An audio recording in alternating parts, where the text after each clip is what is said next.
শিক্ষা জাতির মেরুদণ্ড। তবে আজও অনেক শিশুর জীবনে শিক্ষা এক মহাস্বপ্ন।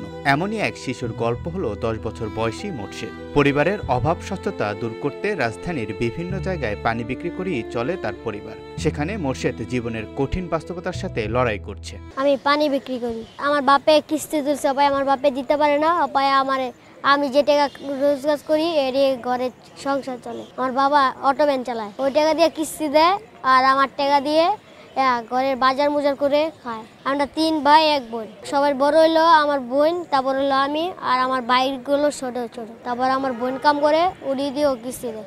দিন চলে, দিন তরকারি মুখে আনে, দিন আনেও না। RICL TMX, যুগের পর যুগ স্থাপনা থাকে মজবুত। মোর্শেদের বাবা পেশায় রিক্সা চালক।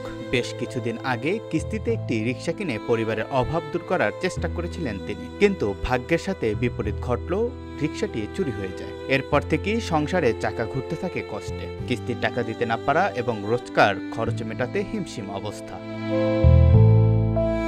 এমন পরিস্থিতিতে মোর্শেদের বাবা মা তাকে স্কুলে পাঠানোর স্বপ্নই দেখেননি। তারা জানেন এই বয়সে বই খাতা হাতে যে শিশুর স্কুলে যাওয়ার কথা, সেই মোর্শেদ এখন পানি বিক্রি করে সংসারের বোঝা টানছে।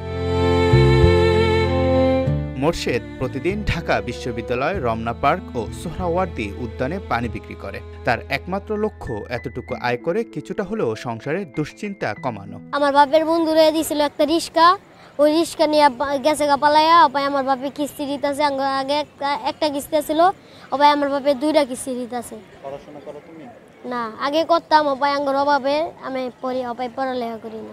সরু স্কুলে পড়ছিলাম, 3তে গেছিলাম। আমার বাপে কয় আর তোর পড়ালেখা করতে না, ভালো লাগে না, পড়ালেখা করতে ভালো লাগে। মোর্শেদের মতো শিশুদের গল্প আমাদের সমাজের কঠিন বাস্তবতার পরিচায়ক।